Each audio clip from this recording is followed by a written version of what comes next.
Chapter 9 The Land of Evangeline. Nova Scotia, lying on the seaboard and lashed by the waves of the North Atlantic Ocean, with New Brunswick and Prince Edward Island, formed the maritime provinces of eastern Canada. When first discovered, it was called Acadia by the French, and also known later as the Land of Evangeline. It has the distinction of being one of the first white settlements in North America. Many immigrants sailed from France and settled in that territory. Grand Prix, meaning Great Meadow, has an important place in the history of the Acadians, situated beside the Minas Basin on the Bay of Fundy. The surrounding country proved to be very fertile land, and homesteads were erected by the new settlers. The far-famed poem of Longfellow, looked upon as classic, has given the public a vivid word picture of Grand Prix and the landscape around the Minas Basin. With graphic style he describes its picturesque appearance in that day. In the Acadian land, on the shores of the Basin of Minas, distant, secluded, still, the little village of Grand Prix lay in the fruitful valley. Vast meadows stretched to the eastward, giving the village its name, and pasture to flocks without number. Dikes, that the hands of the farmers had raised with labor incessant, shut out the turbulent tides, but at stated seasons the floodgates opened, and welcomed the sea to wander at will o'er the meadows. West and south there were fields of flax, and orchards and cornfields spreading afar and unfenced o'er the plain, and away to the northward Blomidon rose, and the forests old, and aloft on the mountains sea fogs pitched their tents, and mists from the mighty Atlantic looked on the happy valley, but ne'er from their station descended.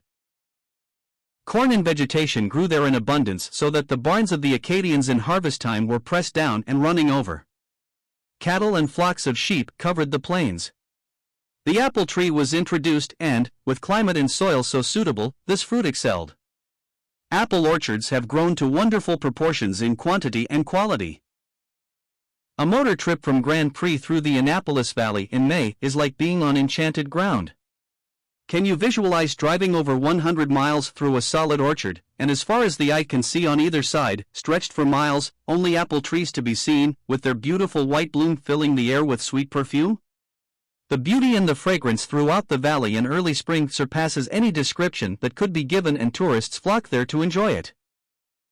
But in that early day many battles were fought in Acadia between the French and the British, and the marks of fierce struggles are there still. Wells of water still fed by hidden springs are there, and from these the soldiers of the French and British armies quenched their thirst in ancient days. In 1732 Acadia was ceded to the British, but the Acadians refused to swear allegiance to the crown. Longfellow speaks of them as quiet and peaceful peasants, with the priest moving among his flock as an example of what is godly. However, other historians gave a different view of the people and the French priests. September 10, 1755, was the fateful day that made history for the Acadians. Some ships lay at anchor in the basin. The men were called to St. Charles Church to hear a message from the king. It resulted in the sad story of their lands being confiscated and the people forced into the ships. They were expelled and deported to the colonies in New England that were still under the British rule. History records that Evangeline was the fair young daughter of a prosperous farmer, Benedict Bellefontaine, and Gabriel was the son of Basil the blacksmith in Grand Prix. According to the poem, Gabriel was taken on board a ship, and afterwards, Evangeline began the long search for her lost lover. At times hope rose high as she traced him from one place to another, but was always doomed to disappointment. Many years rolled by. Finally, while serving as a nurse in a hospital in Philadelphia, the faithful searcher was rewarded as she found him one day among the patients, aged and worn. She had both joy and sorrow, but she nursed and comforted Gabriel in his last days. Multitudes have been thrilled with that interesting story, and it has been immortalized. The name was changed from Acadia to Nova Scotia, New Scotland, when a large number of emigrants sailed from Scotland to the more eastern parts of the province. Here the scenery was different from that previously described. Large forests of timberland covered the rolling country, so that much labor and privation were the lot of those who cleared land to establish homesteads. While the French were Catholic, these Scottish settlers were mostly Presbyterian, very hospitable, and devoted to their religion. In Cumberland County there was much activity. Farmers cleared much land and were prospering. Towns sprang up, many schools were built in towns and in rural districts for the education of the young, and when Canada became a dominion, Nova Scotia had its place in the Commonwealth. A Presbyterian minister known as Reverend James Sterling had a congregation in Pictou. He was noted for godliness and was an ardent preacher of the gospel. Mr. Sterling visited Cumberland County and preached in Port Howe Schoolhouse.